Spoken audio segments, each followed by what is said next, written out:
Alright, so let me put on the shirt and then we'll get into, I'll show you guys how to set up one of these boxes.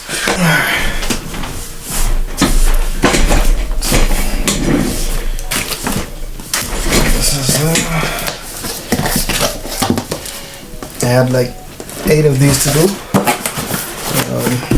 This is just a box of 4. Let's get that out of here.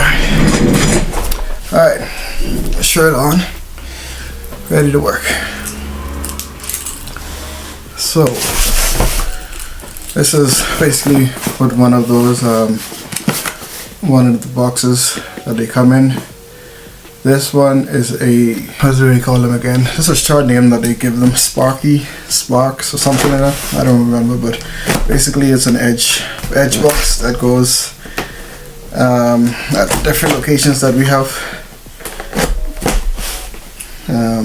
That needs firewalls in place basically. So let's see what's on inside of the box.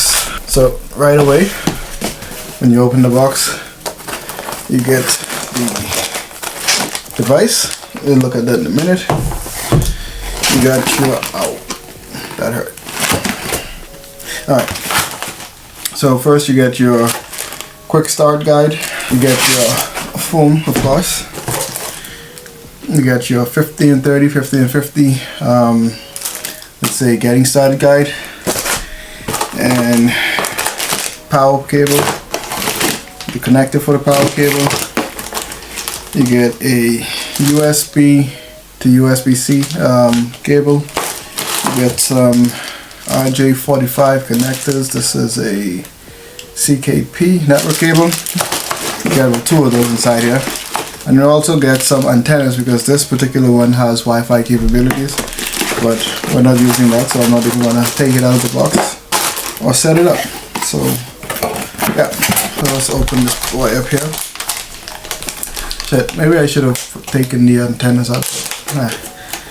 I'll just show you where the antennas go and we'll go from there. So this is how the box look. You basically pretty basic checkpoint edge box. You have just your indicator lights, your Wi-Fi, security, WAN, and power. If you can see that here. And then on the back, you have your wireless antenna, wireless antenna, wireless antenna. You have your 4 ports that you can configure. This is another port that you can configure, and then I think this one, I can't see it from here, but this one is for your WAN connection, power button, and this is where your power cable goes. So pretty straightforward box, nothing too major about it. And you also have like USB here, and I think here I can't see it too well, but somewhere here is for the console cable connection, so but yeah, it's pretty basic box, but it's pretty powerful. These are pretty good for like not huge enterprise businesses, but like say you have an enterprise business that's huge and you need firewall capabilities at like pop sites or something like that. So that's basically what I'm doing. So let's just hop on my, I don't know if I'll be able to show you on my work computer, so I'll figure out how we're going to do it, but I'll show you guys how we go about configuring these. Let's go. Alright, so I don't have OBS on this my work laptop, so I'm just gonna record it this way. Hopefully this isn't too blurry for you guys to see, but let's go through it. So I have it all connected right now. It's plugged in.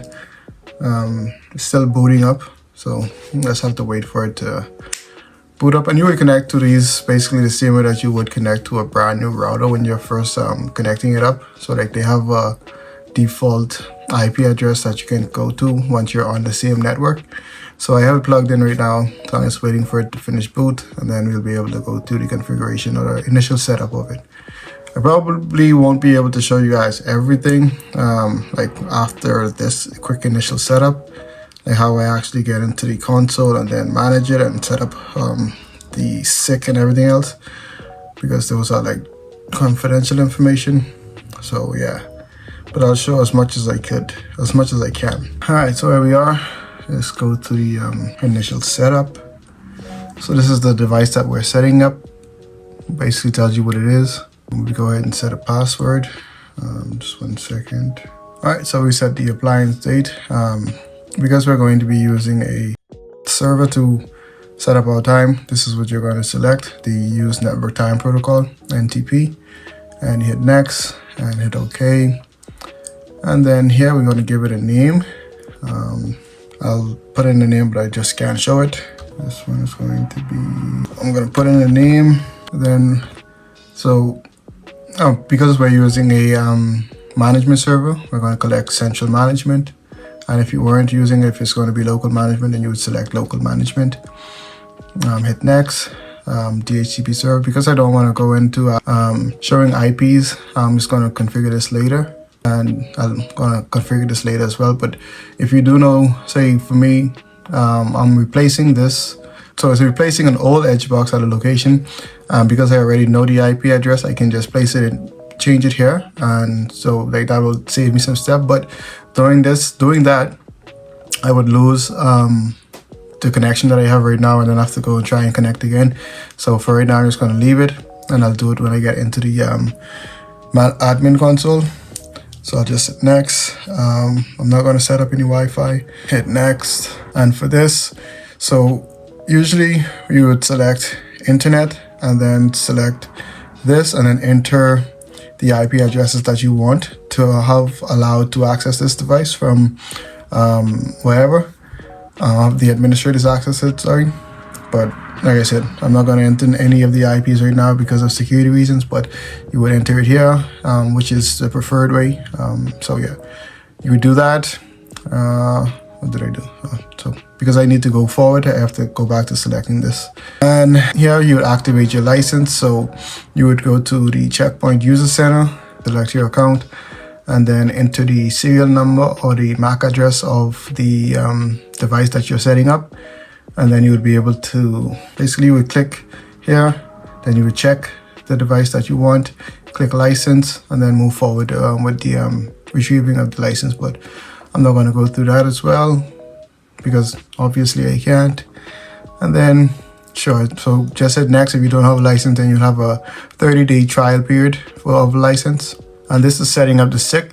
Basically, this is setting up the secure communication between this device and your management server. But I'm not going to set this up as well right now. I'll do this later. But once you set that up, this basically enables secure communication, basically. So we hit next. And that's basically it. So everything is done. If you had entered your information, then you would have to you would see it here, and then you hit finish. Then it will take you over to the admin dashboard, like this one here. And this is a outdated UI. When we update the UI, it'll show it'll look a bit nicer, a bit more cleaner, more rounded edges on these boxes here. They won't look as boring. But yeah, so this is the admin console. Here you would go into your security management and set up your SIC. If you didn't set it up before, you just come in here and set it up. You go here and upload your license. Like I said, I'm going to do that as well. Then you would go here to your device. You look at the local network that you need to change it to. As you can see, it's still the same network that I had set. I didn't set, but it's the default. You would just go in here, right click, and you can edit it. And then enter the local IP address that you need, and then also set a range for the DHCP server as well. But that's what I'm going to be doing soon, and once we're done here. And also for the date and time, like we said, we set it for NTP. Then from here, you would also need to set up the administrator access. Like I told you before, we put the IP addresses here. And then from there, if you needed to upgrade, like this is what I'm going to have to do, because as you can see, it has the old version of the Checkpoint firmware. We're using the updated version, so I'll have to go ahead and update that as well. And a bug, I would call it. Is it a bug or is it a feature? But anyway, so basically to upgrade these devices, I don't know if it is a bug or if it's just the way that we're doing it. But if I try to upgrade from this version to say R81.10 or 20 or something like that, it'll give me an error. Basically, you have to step it up version at a time. So you'd have to go from R80.20 and then probably R81.10, and then you'd be able to keep stepping it up version by version for some reason. I don't know. I need to look into it, but that's what I found quite interesting, and that's just how I've been doing it. But other than that, that's basically how you would configure one of these boxes. This is the pre-setup, and then when you get at the location, go into security management, and then you would go into your SMS console, and then you would add this device, remove the other one, and then you would do a fetch policy. So this will fetch the policy of the old device that you already had configured, and then basically this one would be replacing the old one. And then that's basically it. They're pretty straightforward. It just takes a bit of getting used to, and once you get used to it, you just fly through them. So I have 4 more to get done. So yeah, that's basically how it's done. I'm gonna get setting them up, and then maybe, I don't know, I'm probably going to be able to deploy these maybe next week. I don't think I'm going to be able to get it done no more this week, because for sure I'm not going to do it on a Friday. I'm never doing these on a Friday. That's like a no, because then doing it on a Friday, you'd be stuck there if something goes wrong 2 hours after you're supposed to be home. So no Fridays ever. But yeah, that's basically it.